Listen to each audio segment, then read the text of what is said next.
we're going to talk about IoT. So it's not a fancy two-letter acronym type deal that we are seeing a lot of or hearing a lot of AI and ML, but we are back to TLAs, three-letter acronyms, IoT. And to help me with, because I'm not an IoT expert, but today to help me, I have Dom with me, and we will talk about, his background and everything else. But just to kind of, a quick, primer or intro to IoT. It stands for Internet of Things. So that is just what it means. So Dom, who has spent majority of his career at AT&T. He has held multiple systems engineering, sales, and business development roles. He has spent a decade with IoT space helping customers launch their IoT solutions. He holds a master's degree in computer engineering from Florida Atlantic University. So today I'd like to welcome Dom. So Dom, welcome to the session today, and say hello to the audience. Yeah, thank you, Shankar, for having me on your webinar here today. I'm happy to go over what IoT is all about for your audience. As you mentioned, IoT stands for Internet of Things. It is essentially a network of connected devices and technology that facilitates communication between devices and the cloud. So essentially, that's what IoT is. And as of now, according to the industry analysts, the IoT is growing at a rate of 30% CAGR. So compounded annual growth rate between 2023 to 2030 for the next 7 years. So that's one of the main reasons why this is an important topic of discussion. That's interesting. 30%, that's a pretty sizable growth. I mean, I thought that since IoT has been around for a little bit, I mean, like we can talk about a little bit of history of IoT and what was there before IoT, or what did it just fell out of the skies and we got IoT. If you want to just kind of educate us on a little bit of how we got here. Definitely, good question. So prior to IoT, way back in early 2000, it was known as machine to machine, so M to M, and from there it evolved into IoT, Internet of Things. So again, the implementation of IoT solutions helps to drive innovation.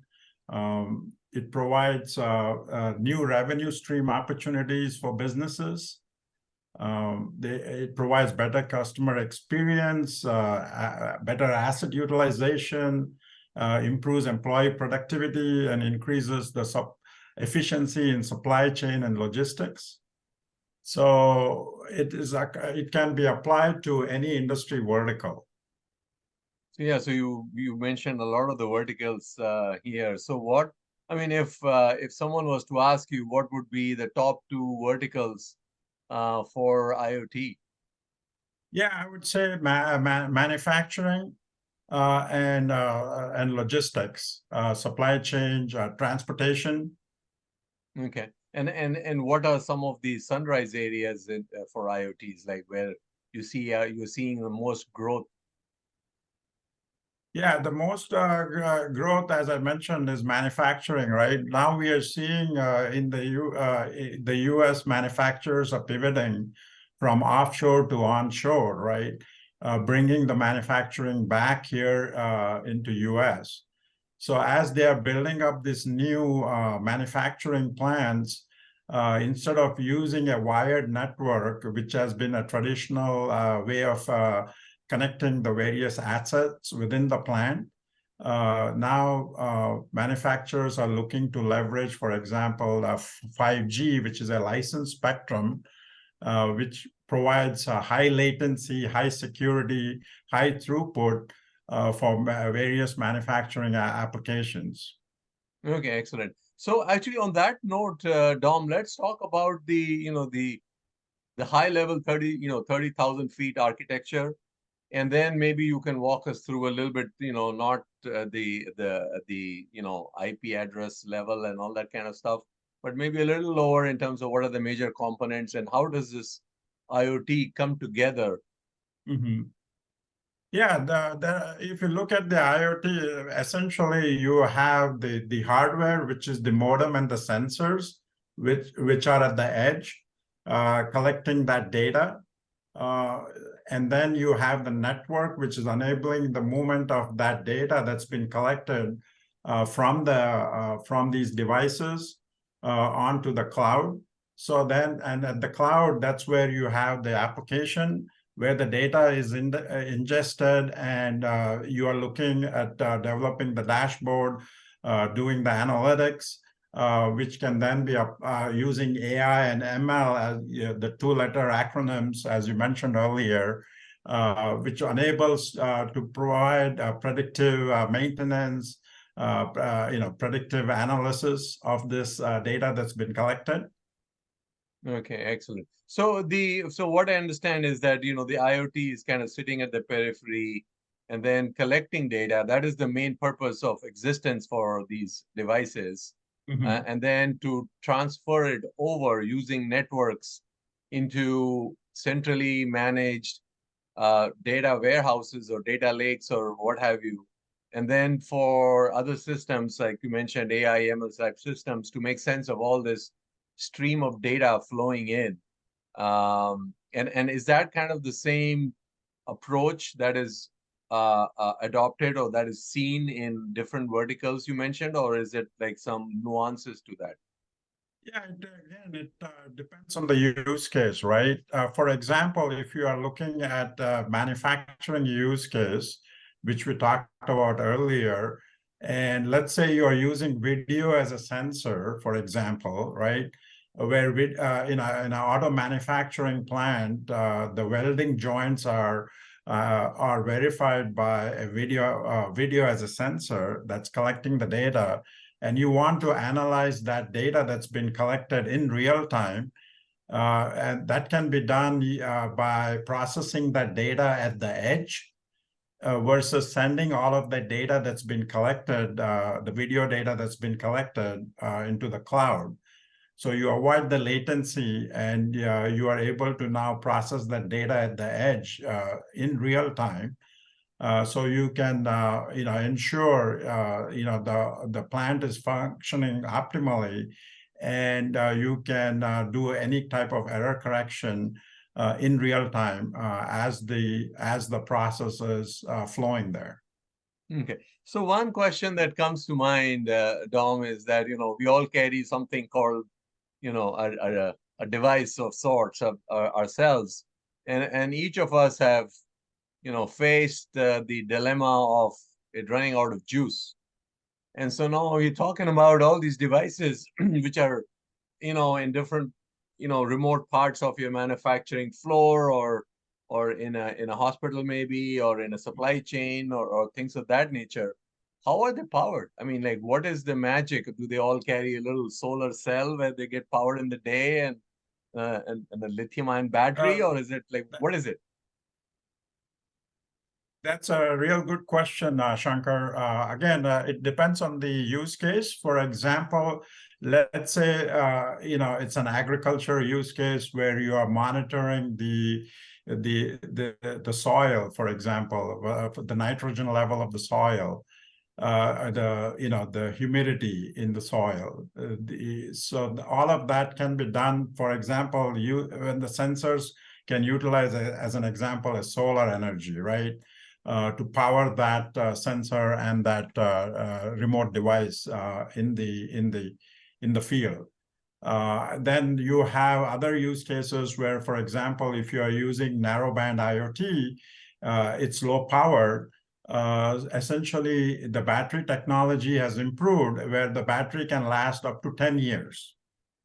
Okay, so actually, you mentioned a term that I think most of the listeners probably are not aware of, which is narrowband IoT. So I'm assuming this is a kind of the connectivity fabric of this Internet of Things. So maybe, Dom, if you can, take a couple of minutes to just kind of go through what are the various ways you get all these things talking with the central servers or databases, and what are some of the, like, power consumption type deals? You mentioned some devices can last up to 10 years. Some, like video sensors you mentioned, might need to be actively powered up because they're consuming so much energy in terms of you know uh, uh, uh, video processing and things of that nature. So Dom, let's just talk about this fabric and how it's all put together.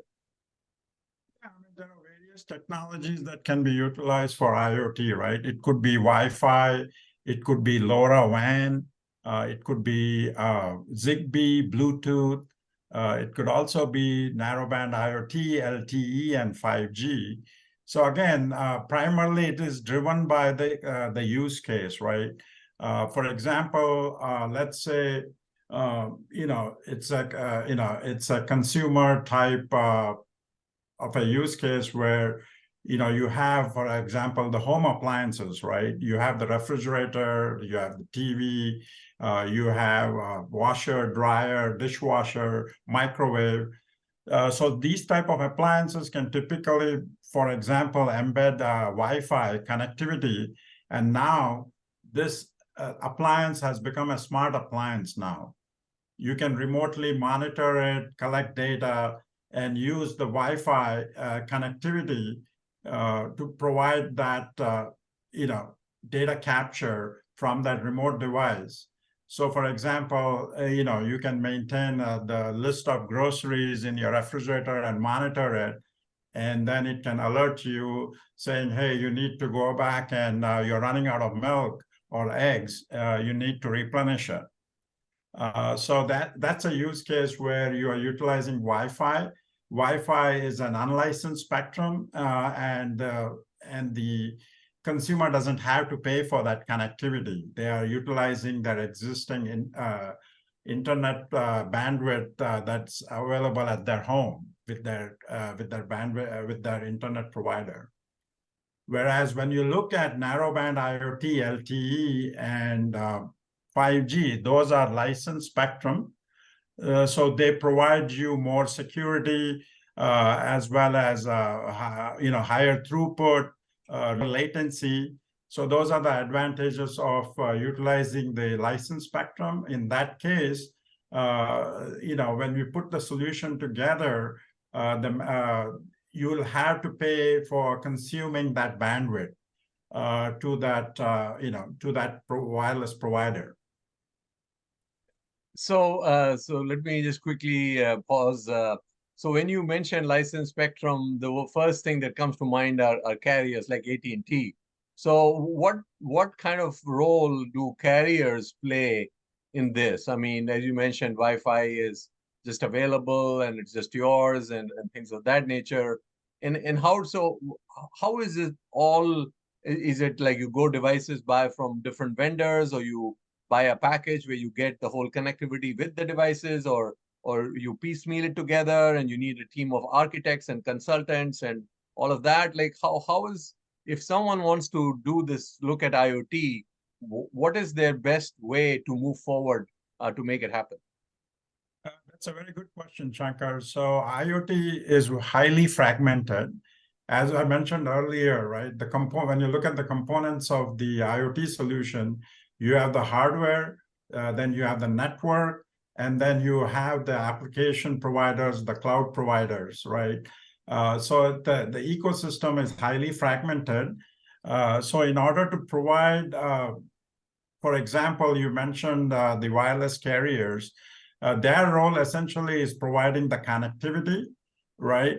And they also are able to provide, beyond connectivity, they also have professional services organization where they can help you to develop that proof of concept. And if you need feet on the street to do the installations at the sites, they can provide that. And that can also be provided by various system integrators. So again, when you are looking at developing and launching IoT solution, you need to have an ecosystem to support that deployment. Okay. So to kind of, we talked about the devices and the carriers and the role they play, and you also mentioned that it's kind of fragmented and so there's a lot of homework that the someone trying to get into this needs to do to make sure that they are, on solid ground. Because as like everything else in technology, the more you do, the harder it gets to change ships or whatever metaphor that works for you, going from the Mars to Moon or whatever it is. So it's important to start off on the right approach and not just kind of, assume that it will just kind of automatically flow. And so now, we talked about taking a step back, Dom. We talked about, the data part and the end of the day, the goal of these devices, fabric, wireless or carrier spectrum, everything else is to transfer data, right? And so the question is, what is it that this data is used?